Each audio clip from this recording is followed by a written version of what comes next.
एक लड़का जो एक कंपनी के अंदर काम किया करता है, वहीं पर उसकी मुलाकात एक बहुत ही खूबसूरत लड़की के साथ हो जाती है, जबकि ये लड़का शादीशुदा होता है। दोस्तों, अब यहाँ ये इस लड़की के प्यार में इस तरह से पड़ जाता है, ये बस उस लड़की के साथ ही रहना चाहता है और इस सब के लिए वो अपनी पत्नी को छोड़ने का निर्णय भी ले लेता है। दोस्तों, हालांकि जो इसकी पत्नी होती है वो इससे हद से ज़्यादा प्यार किया करती, और एक दिन का वाक़या होता है जब एक जहर की शीशी अपने साथ लेकर जाता है और वहाँ जाने के बाद अपनी पत्नी से कहता है कि ये लो, ये मुझे पिला दो। दोस्तों, पत्नी यहाँ पर हक्का भक्का रह जाती है कि तुम कह क्या रहे हो।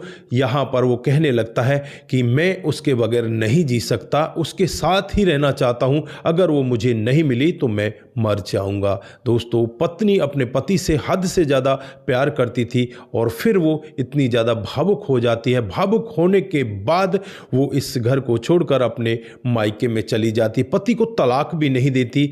लेकिन यहाँ पर जो होनी होती है उसे कुछ और ही मंजूर होता है। 4 साल बाद इस पति पत्नी की मुलाकात एक हॉस्पिटल के अंदर होती है, जहाँ पर ये लड़का ऐसा लग रहा था कि जैसे मानो ये 60 साल का बूढ़ा व्यक्ति है। दोस्तों, क्या हुआ था इसके जीवन में, अगर आप लोग भी पूरी कहानी को डिटेल से जानना चाहते हैं तो वीडियो को जरा सा भी स्किप ना करें, लास्ट तक वीडियो को जरूर। आगे बढ़ने से पहले हमारी वही रिक्वेस्ट की जो हमारे चैनल के साथ नए हैं, कृपया करके चैनल को फॉलो कर लें, बेल आइकन को जरूर प्रेस करें। नमस्कार, जय हिंद। आप देख रहे हैं APH न्यूज राहुल रावत के साथ। दोस्तों, आज की जो हकीकत की घटना आप लोगों को बताने जा रहा हूं, ये दिल्ली की हकीकत की घटना है। यहाँ पर योगेश नाम का एक लड़का, जिसकी पत्नी का नाम अंजू होता है, जिसकी उम्र 28 साल होती है। दोस्तों, जो योगेश होता है वो एक कंपनी में काम किया करता, वहाँ पर इसे 40,000 रुपये मिलते हैं। वो मकान होता है दिल्ली के दरियागंज में होता है और चांदनी चौक पर ये जॉब किया करता है। जो ये लड़की होती है अंजू, ये बदरपुर बॉर्डर की रहने वाली होती है। अब यहाँ पर ये योगेश एक लड़की और होती है जो देखने में बेहद ही खूबसूरत होती है, जिसका नाम मधु होता है। मधु के प्यार प्रसंग में इस तरह से पड़ जाता है, अब तो दिन रात इसे मधु ही मधु दिखाई देने लगती है। मधु इसके साथ ही वहाँ उस कंपनी में काम करने लगती है। दोस्तों, योगेश का दिल और दिमाग बिल्कुल खराब हो चुका था। अब वो अपनी पत्नी से दूरियां बनाने लगता है। पत्नी बार बार उससे कहती कि तुम कर क्या रहे हो, तुम्हें हुआ क्या है, तुम मुझे बताओ तो सही। लेकिन वो कुछ भी नहीं बताता और फिर एक दिन वो एक जहर की शीशी अपने साथ लेकर आता है और यहाँ अपनी पत्नी से कहता है कि एक गिलास पानी लाओ और इसमें इस शीशी को उड़ेल दो और मुझे इसे पिला दो। दोस्तों, यहाँ पर पत्नी उससे कहने लगती है कि तुम कह क्या रहे हो, तुम्हारा दिमाग तो ठीक है।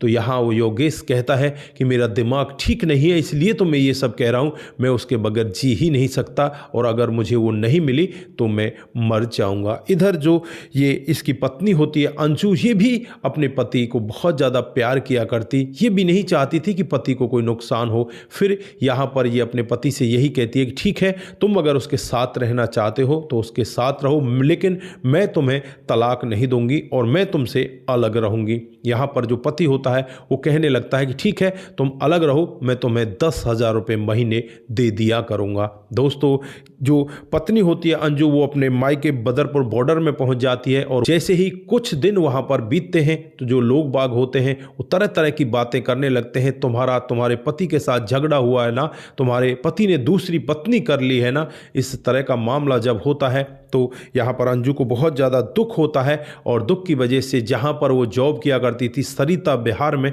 वहीं पर एक कमरा किराए पर ले लेती है और वहीं पर कुछ दिनों के लिए रह जाती है। दोस्तों, अब यहाँ पर धीरे धीरे समय बीतने लगता है और समय के हिसाब से ही लगभग इनको अलग हुए 4 साल हो जाते हैं। एक दिन का वाक़या होता है जब अंजू अपनी एक छोटी सी बेटी, जिसकी उम्र लगभग 3-3.5 साल होती है, उसे लेकर सफदरजंग हॉस्पिटल में जाती है और वहाँ एक लाइन में एक व्यक्ति को खड़ा देखती है। वो बहुत ही वृद्ध व्यक्ति लग रहा था, उसकी खांसी बहुत ही ज़्यादा दिखाई दे रही थी, लग रहा था कि ये अब खड़ा ही नहीं हो पाएगा और उसकी जो आवाज़ होती है वो कुछ जानी पहचानी सी लगती है।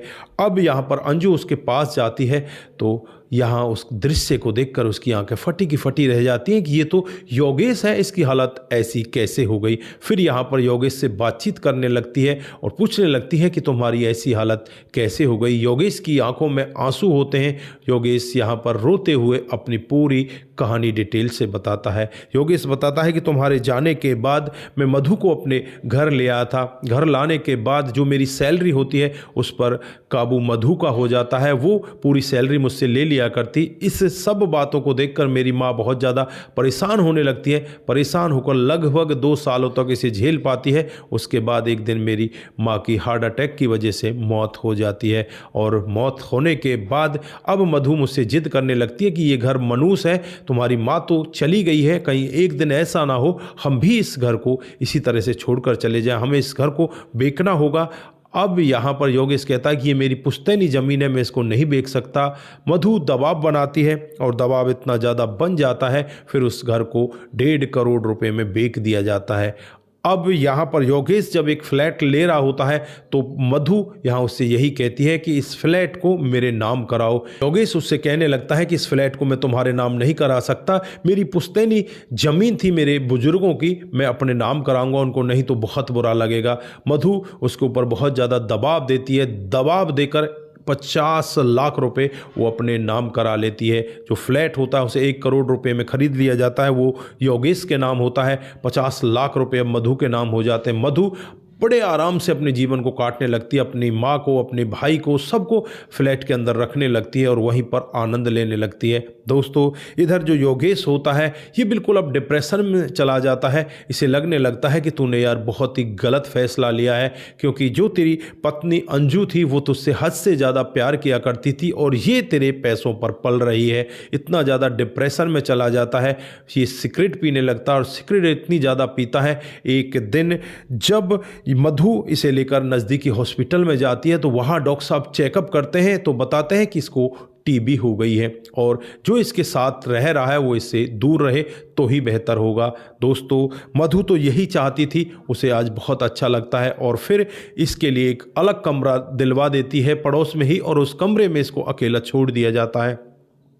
दोस्तों ना तो इसको पूछने के लिए आती, ना ही कभी इसके पास ज़्यादातर फ़ोन किया करती। कभी कभार हफ्ते में 1 आध बार फ़ोन कर देती और फिर यहाँ पर जो पति होता है योगेश वो घुट घुट कर वहाँ पर जीने लगता है। उसके लिए टिफ़िन लगवा दिया जाता है, सुबह शाम उसका खाना आ जाता है। ऐसे ही धीरे धीरे समय बीत रहा होता है और एक दिन योगेश इतना ज़्यादा परेशान हो जाता है, परेशान होकर वो कहता है अपनी जो इसकी ये रखेल बोलो या प्रेमिका बोलो या इसकी पत्नी बोलो, मधु से कहता है कि तुम मेरे पास आओ, मुझे तुमसे काम है। जब मधु वहाँ आती है तो मधु से वो यही कहता है कि मैं अपने घर में जाना चाहता हूँ, मैं वहीं पर रहना चाहता हूँ, मुझे इतनी बड़ी कोई ज़्यादा बीमारी नहीं है कि जिसकी वजह से मैं मर ही जाऊँगा या तुम्हें लेकर डूब जाऊँगा। दोस्तों यहाँ पर मधु ना चाहते हुए भी उसे फिर उस फ्लैट पर लेकर जाती है, वहाँ पर वो रहने लगता है। लेकिन यहाँ पर उसे पूछने वाला कोई भी नहीं होता। उसे कई बार तो टाइम पर खाना दे दिया जाता, कई बार उसे पूछा भी नहीं जाता। इधर जो मधु होती है वो बार बार बड़े आराम से अपने भाई, अपने माता, अपने पिता के साथ रहा करती, वहीं पर मौज मस्ती किया करती, क्योंकि पैसों की इनके पास कोई कमी नहीं होती। इधर जो योगेश होता है उसके पास पैसे नहीं होते, फिर वो दिल्ली के सफदरजंग हॉस्पिटल में अपना इलाज कराने लगता है और आज भी वो यहाँ इलाज कराने के लिए आया था। दोस्तों जैसे ही उसका नंबर आता है योगेश को लेकर अंजू हॉस्पिटल के अंदर जाती है जहाँ पर दवाई वगैरह मिल रही होती हैं। डॉक्टर साहब योगेश को देखकर कहने लगते हैं कि तू आज फिर इतने दिनों के बाद आया है, तुझे बताया तो है ये बीमारी बहुत ही बेकार है, ये जानलेवा बीमारी है, इसके लिए तुम्हें लगातार दवाई लेनी पड़ेगी, लेकिन तुम जब ज़्यादा बीमार हो जाते हो तब दवाई लेने के लिए आते हो, उसके बाद तुम यहाँ से ऐसे ही चले जाते हो। दोस्तों यहाँ पर जो अंजू होती है उसे देखकर डॉक्टर साहब कहने लगते हैं कि बहन जी इसे टाइम से दवाई दो, नहीं तो ये इस जहां में नहीं रह पाएगा। अंजू भी यहाँ पर कहती ठीक है, अंजू यहाँ पर डॉक्टर साहब से कहती है ठीक है डॉक्टर साहब, आज के बाद ये बिल्कुल ठीक तरह से दवाई लेंगे और अच्छे से ये अपने इस दवाई को लेकर ठीक हो जाएंगे। दोस्तों होता भी कुछ ऐसा ही है। यहाँ से जब ये लोग जाने लगते हैं तो अंजू के पास एक लड़की आती है जिसकी उम्र लगभग 3 से 3.25 साल के करीब होती है। अब उस लड़की को देखकर योगेश पूछने लगता है कि ये बच्ची किसकी है। तो अंजू यहाँ पर यही कहती है कि ये बच्ची तो हम दोनों की है। जब मैं तुमसे अलग हुई थी तो करीब 15-20 दिन के बाद मुझे पता चला था कि मैं गर्भवती हो गई थी और इसी हॉस्पिटल में इस बच्ची ने जन्म लिया है। 15 दिनों तक मैं इसी बेड पर पड़ी रही थी, लेकिन मैं यहाँ पर तुम्हारा रास्ता देखती रही। मुझे तुम्हारी यही उम्मीद थी कि तुम एक दिन मेरे पास जरूर आओगे, लेकिन तुम कभी भी लौट कर नहीं आए। अब योगेश यहाँ पर फुट फुट कर रोने लगता है, अपनी बेटी को अपने पास खींचता है, उसे गले लगाता है, लेकिन एकदम से उसे ध्यान आ जाता है कि तुझे तो टीबी है, तू इसे गले मत लगा। फिर उसे अलग करता है और कहने लगता है कि मैं इतना अभागा पिता हूँ, अपनी बेटी को गले भी नहीं लगा सकता। दोस्तों, यहाँ पर अंजू भी रोती है, योगेश भी रोता है और उसके बाद ये दोनों एक दूसरे का नंबर एक्सचेंज कर लेते हैं। योगेश अपने फ्लैट पर चला जाता है। दोस्तों, इधर जो अंजू होती है वो बदरपुर बॉर्डर अपनी माँ के पास चली जाती है और वहाँ जाने के बाद वो माँ को पूरा वाकया बताती है कि इस तरह से योगेश की हालत हो गई है। दोस्तों, माँ भी अपनी बेटी से यही कहती है कि बेटा अब तू देख ले तुझे करना क्या है। बेटी यहाँ पर कहती है कि माँ, मैं अब एक कमरा किराए पर लेना चाहती हूँ और वहीं पर इनका इलाज कराना चाहती हूँ। मुझे पता है कि ये दवाई टाइम से नहीं लेंगे। दोस्तों, अब यहाँ पर जो अंजू होती है वो एक कमरा किराए पर ले लेती है। तभी यहाँ उसके जो पति है योगेश, उसका फ़ोन आता है और फ़ोन पर वो बातचीतें करते हैं। अंजू उसे बता देती है कि मैंने यहाँ पर कमरा किराए पर ले लिया है, आप यहीं पर आ जाइए। अब योगेश सीधा वहाँ से उसी कमरे पर पहुँच जाता है और वहीं पर रहने लगता है। दोस्तों, जब वो उस कमरे के अंदर प्रवेश करता है तो पहली बार उसे ऐसा लगता है कि तू बहुत बड़ी कैद से छूटकर आज अपने सुखी जीवन में आ चुका है। और वहाँ रहते रहते फिर वो दवाई अच्छे से लेता है। लगभग वहाँ पर उसे 3 से 3.5 महीने का समय बीत जाता है। 3-3.5 महीने में वो बिल्कुल ठीक हो जाता है। इधर जो उसकी प्रेमिका होती है मधु, वो उस फ्लैट में आराम से रह रही होती है। वो तो बस यही चाह रही थी कि वो कहीं मर गिर गया है, उसका कोई फ़ोन वोन नहीं आ रहा है, इसलिए उसकी डेथ सर्टिफिकेट भी वो बनवाने के लिए तैयार हो जाती है। दोस्तों, ऐसी महिलाएं जो इस तरह से बस अपने प्रेमी को लूटने के लिए आती हैं, वो यहाँ पर मधु ऐसी महिला होती है जो इसी तरह से इस योगेश को लूट रही होती है। दोस्तों, अब यहाँ पर एक दिन का वाकया होता है जब योगेश, अंजू, उनकी बेटी और यहाँ पर अंजू की माँ सीधे उसी फ्लैट में पहुँच जाती हैं। और वहाँ जाने के बाद जब मधु इन सब को देखती है तो एकदम से मधु टूट जाती है। उसे लगने लगता है कि अब तेरे साथ में कुछ गलत होने वाला है। दोस्तों, मधु यहाँ पर समझदार होती है, वो वहाँ से चुपचाप बिना कुछ कहे हुए अपने माता पिता को, अपने भाई को लेकर चुपचाप वहाँ से निकल जाती है और उसके बाद वो अपना इसी तरह से दूसरे किसी व्यक्ति को शिकार बनाने में लग जाती है। देखने में वो बहुत ही ज़्यादा खूबसूरत होती है, उसकी खूबसूरती को देखकर कोई भी पिघल सकता था। यहाँ पर जो योगेश है उसकी खूबसूरती को देखकर पिघल गया था। उसने अपनी इतनी अच्छी पत्नी को उसके लिए छोड़ दिया था, जबकि यहाँ पर मधु ने उसके साथ बस उसका इस्तेमाल किया था। पहले तो उसकी सैलरी पर कब्जा किया था, उसके बाद उसके मकान पर भी वो कब्जा करने ही वाली थी। 50 लाख रुपए तो उसने ले लिए थे, लेकिन यहाँ पर भगवान को कुछ और ही मंजूर था, जिस वजह से आज योगेश बच जाता है और अपनी पहली पत्नी के साथ वो अब आराम से रहने लगता है। 2012 में योगेश और अंजू की शादी होती है और उसके बाद साल 2014 में ये लोग अलग हो जाते हैं। 4 साल बाद ये अलग हो जाते हैं और फिर साल 2019 में ये दोबारा मिलते हैं। दोस्तों, आज इनका जीवन बड़े बेहतर तरीके से कट रहा है।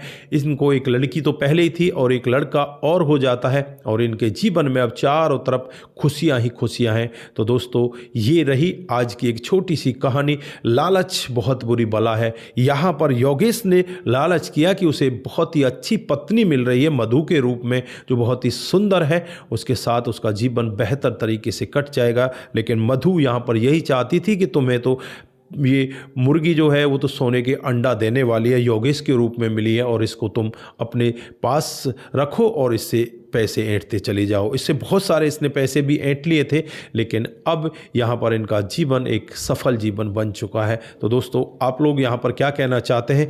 इस घटनाक्रम से हम लोगों को बहुत कुछ सीखना चाहिए। कभी भी इस तरह का लालच नहीं करना चाहिए। अगर जब आपकी पत्नी है तो पत्नी के होते हुए दूसरी कितनी भी सुंदर कोई पत्नी क्यों ना हो, उसके बारे में कभी भी नहीं सोचना चाहिए, नहीं तो किसी के साथ भी ऐसा हादसा हो सकता है। तो दोस्तों, आप लोगों की जो भी राय है एक बार कमेंट बॉक्स में ज़रूर दीजिएगा। जिन साथियों ने हमारे पिछले वीडियो पर कमेंट किए थे उनका नाम हम यहाँ पर बारी बारी से लेने वाले हैं।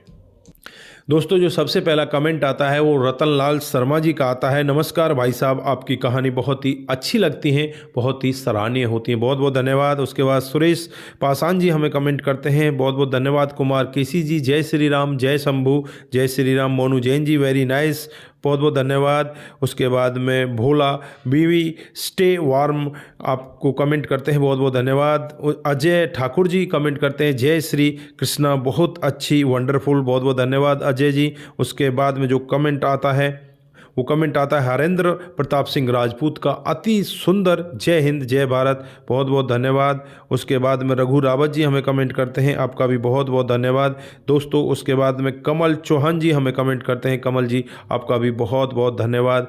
उसके बाद में धर्मेंद्र कुमार शर्मा जी हमें कमेंट करते हैं, आपकी कहानी बहुत ही अच्छी होती है सर जी, बहुत बहुत धन्यवाद। कुमार केसी जी, जय श्री राम, जय शंभू, जय श्री राम, जय शंभू। सूरज डीईओ, राम राम भाई, very good story, I am Suraj from Fiji, बहुत बहुत धन्यवाद। उसके बाद में जो कमेंट आता है वो शंकर स्वामी जी का आता है, आपकी कहानी बहुत ही अच्छी होती है, आपका भी बहुत बहुत धन्यवाद। आप सभी लोग इसी तरह से हमारे साथ बने रहें, इसी तरह से अपने कमेंट हमारे साथ में साझा करते रहें, सतर्क रहें, सावधान रहें, रिश्तों की अहमियत को ज़रूर समझें। नमस्कार, जय हिंद, जय भारत।